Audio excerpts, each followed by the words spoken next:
Hi, everybody. So it's Miss D'Angelo.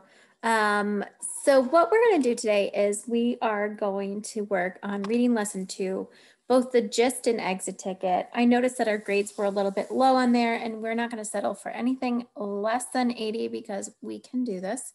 So I am going to breeze through just the summary of chapters 3 and 4, making sure you listen for who was seasick, who was complaining, what was happening to John Smith, Master Wingfield, and Chains.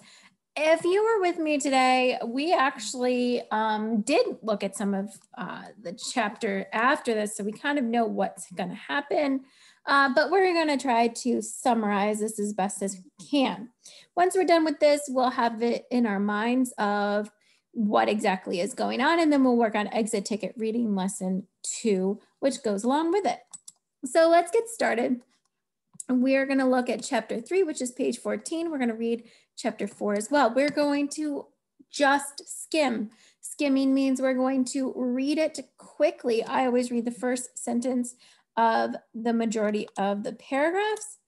Page 14, let's get there.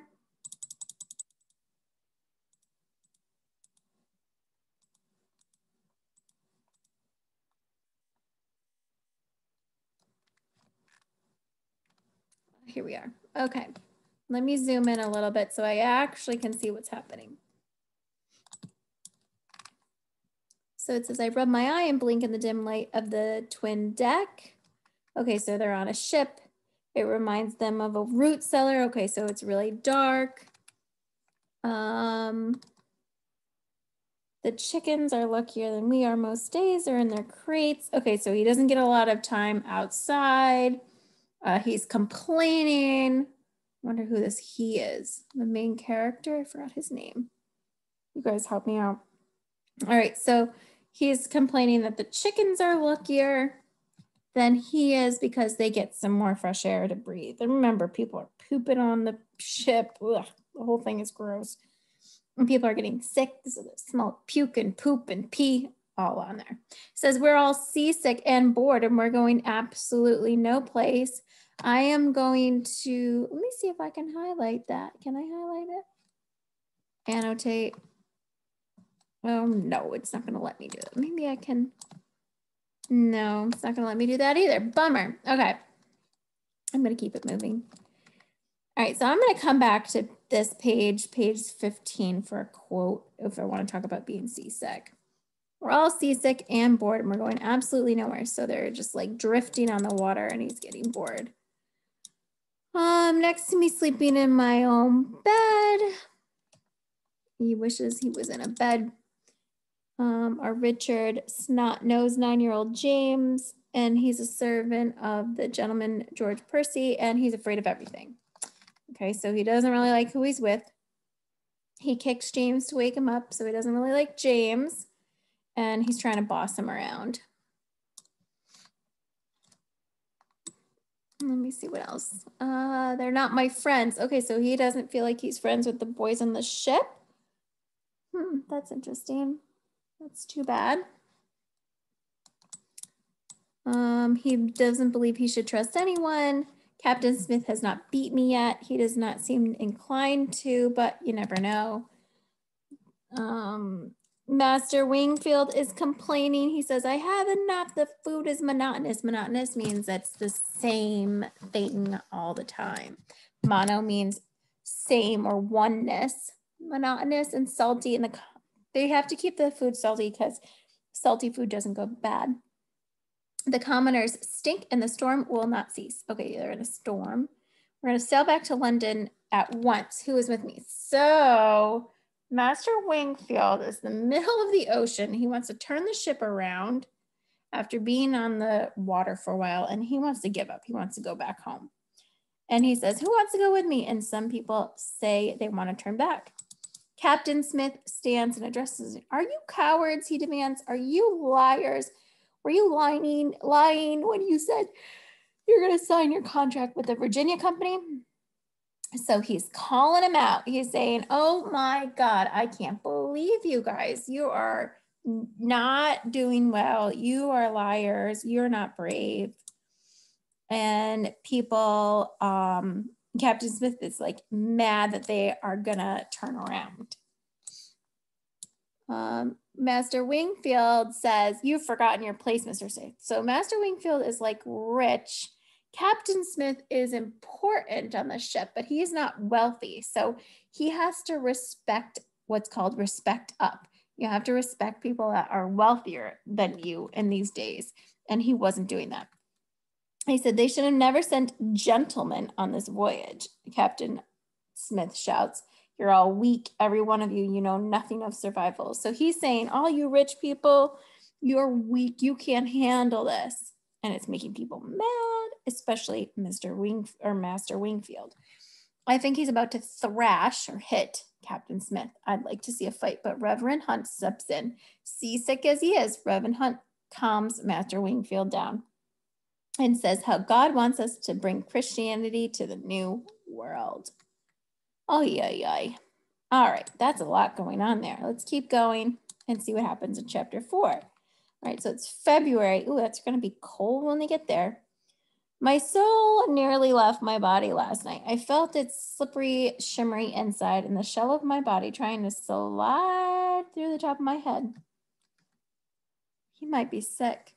"We're finally sailing. I feel the speed of the ship. We've left England's water and we're heading south towards the Canary Islands off the coast of Africa." All right, so they're still sailing on the water. Probably not feeling too good. Captain Newport says, "The fevers gripped us because we stayed so long in the fog." Okay, so it's cold in England, and because it's cold, people are getting sick. And it sounds like the main character got sick too. "If my soul had gone out of my body, I'd left the rolling ship and the stench of the closed up twin deck and the rats." Ew, it does not sound like a nice place to be. Rats and fever and puking and vomiting and not feeling good. Oh, "I pull my slops." I don't know what a slop is. Pants maybe? "And tie them at my knees, at my waist. I'm so skinny now, they nearly fall off me." How long was I ill? 10 days, 2 weeks? All right, so he wasn't feeling well. He lost a lot of weight because he wasn't eating and he couldn't drink and he's not doing so good. "I start up the ladder carrying the slop bucket." Oh, slop bucket is a poop bucket. Ew.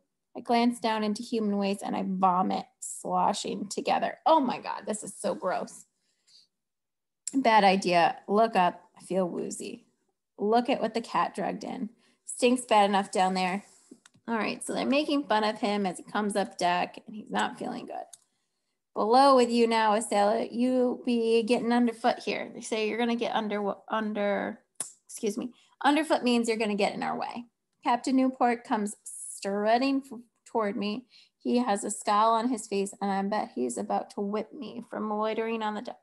So they don't want him, this young boy, to be up where all the sailors are, but he also needs some fresh air. Captain Newport's baritone voice fills the twin deck. "Sir," Captain Smith responds. Captain Newport looks angry, though I'm not sure why. So he's under arrest. "On what charges, Captain Smith?" He stares at Master Wingfield. So Master Wingfield wants Captain Smith under arrest because Captain Smith spoke up against him. And he said, "You're going to overthrow the government of this mission and make yourself ruler." So they're saying Captain Smith got on a line, basically. And then he threatens him. Captain Smith is really angry. He's about to fight. But before he punches him, he calms himself down. And he turns to Captain Newport and speaks calmly. "Captain, do you believe these charges which have been brought against me?" And Captain Newport looks startled. And he's like, "Uh-oh, I'm in trouble. What if I accuse Master Wingfield of something?" "You have no right to accuse me. You're a commoner." So he can't charge him with anything because Master Wingfield is actually like higher in rank than him. Okay, so everyone's really upset. Captain Smith is mad. And that's it. Okay, let's go back to the gist. Whoa, that was a lot, but hopefully that'll help us in our next two. All right, we are doing the gist first. So capitalization and punctuation. So we want to talk about being seasick. So when the ship leaves England,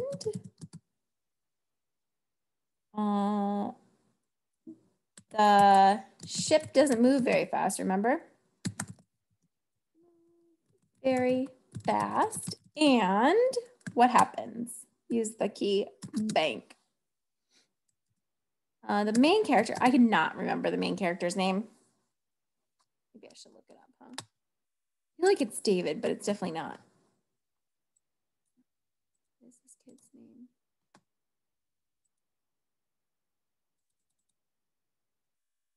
Sorry, I'm just finding this kid's name.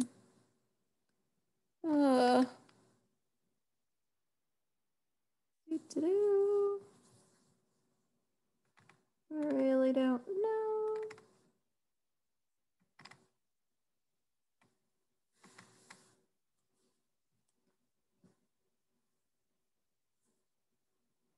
It's not Richard, it's not James.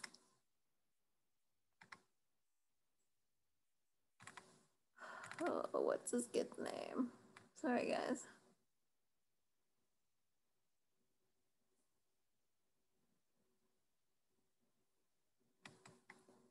I really don't know.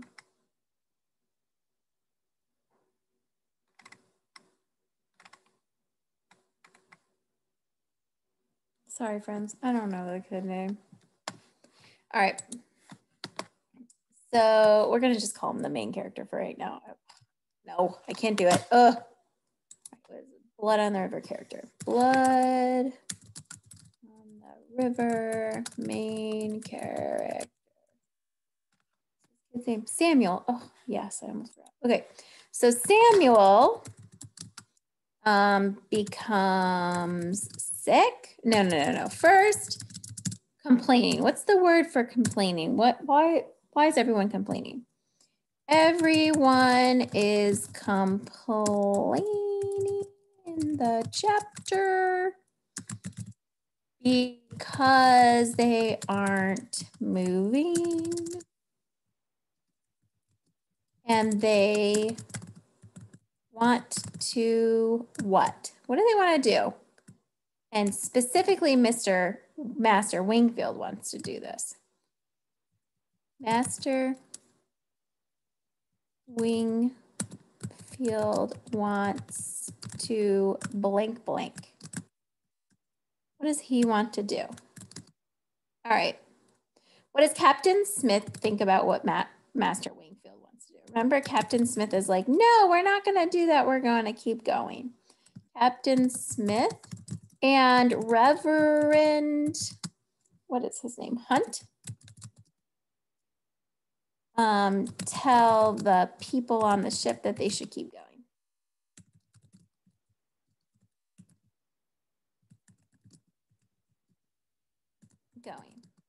So the problem with Captain Smith and Reverend Hunt telling the people they should keep going is that Captain Smith calls Master Wingfield like scaredy cat. He's like, you're a coward. So Captain Smith tells Wingfield he is a coward.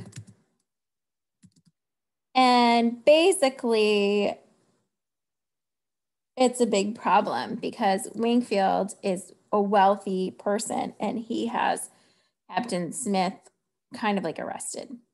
Wingfield has Smith arrested. And that's the part about the chains and put it, we'll write in and put in chains. That's it. That's all we got. So pause this video here. We're going to go on to the exit ticket now. So make sure you fill in these blanks. Make sure you copy and paste this. I'm pausing for you now, but you need to pause yourself because I'm going to keep moving in 10 seconds. All right, submit. Now we're going to go to reading lesson 2. This should be easy since we just read the chapter. We don't have to read it again. These two go hand in hand. So we read this chapter 3 and 4. Good for us. So you guys might be like, Miss Dangelo already did this. No, I don't accept, and you shouldn't either, any less than mediocre, right? This is not okay. We need to get higher than a 60. We need to get higher than a 70. We want 80 or higher. So explain how Wingfield responds to Captain Smith when he insults his bloodline. Oh, I don't know. Okay, 24. We gotta look for that. 24. Let me zoom in. Is this 24? These pages are so unclear. I don't think so. What the heck? Oh, I can't read. Okay, so that's 8. This is 16. All right, we gotta find 24 and 25. We're looking for when Captain Smith insults. Okay. Wingfield. I'm looking. And what if I accuse Master Wingfield of being a traitor? After all, he's one of the one. Okay. And what if I accuse Master Wingfield of being a traitor? Remember, so Captain Smith is lower in rank than Wingfield. Wingfield has a lot of money, and by doing so, he's saying that he's not saying, but he's saying that he's not, Master Wingfield is not brave. He then says, after all, it's him who wants to turn back when we're all stranded. It's he and his gentleman friends who wanted to go back to England. He says the word gentleman as if it's a pile of sheep dung in the kitchen, and this makes me smile. This is how they treat their signed 7-year contracts with the Virginia Company. You have no right to accuse me. You are a counter. You cannot level charges against your betters. My betters? Okay, so Master Wingfield saying, you can't charge me with anything. I'm better than you in social class. And Captain Smith's like, my better, a pig has more royal blood than you do. The sound of Master Wingfield makes next is a cross between a growl and a shout. Insulting his bloodline is like throwing lye is like acid in his face, and he draws his dagger on Captain Smith. So Captain Smith on this boat is powerful, but what this problem is Master Wingfield used to getting exactly what he wants all the time. But on the ship, he doesn't have as much power. He's trying to show his power, though, by saying, you're a commoner, you're nothing. I have more money than you, so I'm better than you. So we're going to go, oh, we did this already. We're going to go to exit ticket. It says, Wingfield responds to Captain Smith when he insults his bloodline like. So you got to find that exact quote, my friend. We just did it. Look here. How does he respond when he says that he's not a gentleman and he's a traitor? Captain Smith says he's a traitor. He says, you have no right to accuse me. You are a commoner. You cannot level the charges against your betters. Friends, this is what you want to highlight. You have no right to accuse me. Right here. I'm going to type this up here. By saying he is better than Captain Smith. He says on page 24, you have no right. I hope that is what he says. Hold on, everybody. I want to get the exact quote. You have no right to accuse me. You are a commoner. You have no right to accuse accuse me, you are a commoner. Let me get this quote for you. You cannot level charges against your betters. You cannot level charges against your betters. Copy it. Right, next part. He also blank on page blank. Okay. What does it mean? Let's explain this quote. To explain this quote, I would say Master Wingfield feels. How does Master Wingfield feel compared to Captain Smith? Does he think he's better than him? Does he think he's like the same class, social class as him? Describe that. And then Captain Smith is pretty brave. Captain Smith goes on, and Captain Smith then goes on to compare Wingfield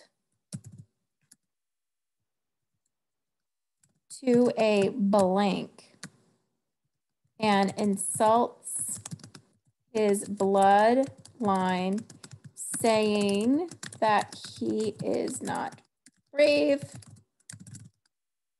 and not royal.